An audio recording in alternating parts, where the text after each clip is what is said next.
कभी कभी सियासत में साथ आना आसान होता है, लेकिन साथ बने रहना मुश्किल।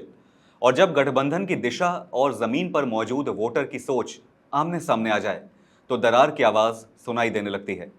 त्रिपुरा में हाल ही में 20 बागी तृणमूल कांग्रेस सांसदों को अपने साथ मिलाकर चर्चा में आई Nationalist Citizens Party of India यानी एनसीपीआई अब खुद अपने भीतर उठते सवालों से जूझती नजर आ रही है।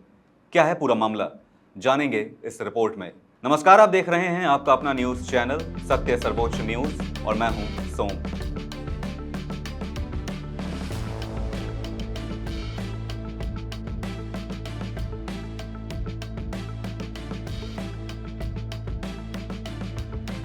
त्रिपुरा में हाल ही में 20 बागी तृणमूल कांग्रेस सांसदों को अपने साथ मिलाकर चर्चा में आई Nationalist Citizens Party of India यानी एनसीपीआई अब खुद अपने भीतर उठते मतभेदों को लेकर सुर्खियों में है।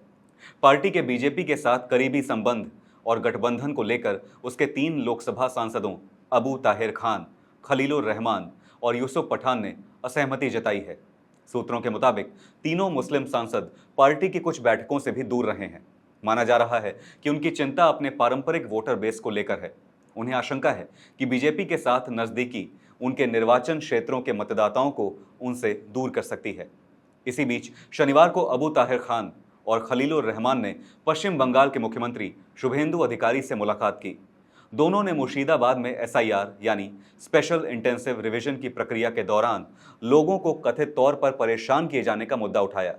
मुलाकात के बाद अबू ताहिर खान ने साफ कहा कि वो बीजेपी के साथ नहीं जाएंगे और एनडीए का हिस्सा नहीं बनेंगे।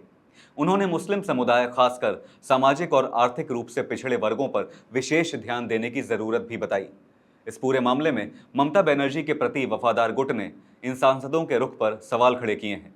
तृणमूल कांग्रेस के सांसद कल्याण बनर्जी ने आरोप लगाया कि ये सांसद लोगों को गुमराह कर रहे हैं। उनका कहना है कि इन नेताओं ने खुद एनसीपीआई के साझेदार होने की बात कहते हुए पत्र दिया था, जो लोकसभा अध्यक्ष के पास भी मौजूद है।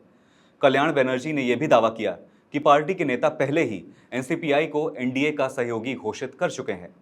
कल्याण बनर्जी ने मुर्शिदाबाद के राजनीतिक समीकरण का हवाला देते हुए कहा कि वहां अल्पसंख्यक मतदाता करीब 60 से 65% हैं। उनके मुताबिक एनसीपीआई में शामिल होने के बाद इन नेताओं के सामने अपने निर्वाचन क्षेत्रों में राजनीतिक मुश्किलें पैदा हुई हैं और अब वो स्थिति को कमतर दिखाने की कोशिश कर रहे हैं। हालांकि एनसीपीआई की तरफ से इस मतभेद को ज्यादा तवज्जो नहीं दी जा रही है। एनसीपीआई गुट का नेतृत्व कर रही सांसद काकोली घोष दस्तीदार ने दरार की बात को खारिज किया। उन्होंने बताया कि शुक्रवार को प्रधानमंत्री नरेंद्र मोदी के साथ 2 घंटे से ज्यादा लंबी बैठक हुई, जिसमें पश्चिम बंगाल के विकास से जुड़े मुद्दों पर चर्चा हुई और प्रधानमंत्री की ओर से कई सुझाव दिए गए। खास बात यह है कि अबू ताहिर खान भी इस बैठक में मौजूद थे। यानी बीजेपी के साथ गठबंधन पर सवाल उठाने वाले सांसद और प्रधानमंत्री के बीच बैठक में मौजूदगी, दोनों तस्वीरें एक साथ सामने आ रही हैं। इतना ही नहीं, बीजेपी के साथ गठबंधन पर आपत्ति जताने वाले तीनों सांसद दिल्ली भी गए थे। उन्होंने बीरभूम के सांसद शताब्दी रॉय और असित मल के साथ केंद्रीय गृह मंत्री अमित शाह से मुलाकात की। इसके अलावा शुक्रवार सुबह प्रधानमंत्री नरेंद्र मोदी के आवास पर हुई ब्रेकफास्ट मीटिंग में भी तीनों सांसद शामिल हुए। इन सांसदों का कहना है कि वो बीजेपी की राजनीति से सहमत नहीं है, लेकिन अपने निर्वाचन क्षेत्रों के लोगों के हित में केंद्र और राज्य सरकार के साथ सहयोग करने के लिए तैयार हैं। यानी उनका तर्क है कि राजनीतिक विचारधारा और विकास के लिए सरकार के साथ सहयोग को अलग अलग देखा जाना चाहिए। इस बीच तृणमूल कांग्रेस के वरिष्ठ नेता सौगत राय ने दावा किया कि कुछ बागी सांसद उनके संपर्क में हैं और ममता बनर्जी के गुट में वापस लौटना चाहते हैं। ये दावा ऐसे वक्त आया है जब एनसीपीआई में शामिल हुए तृणमूल के बागी सांसदों की राजनीतिक स्थिति अभी पूरी तरह स्थिर भी नहीं हुई है।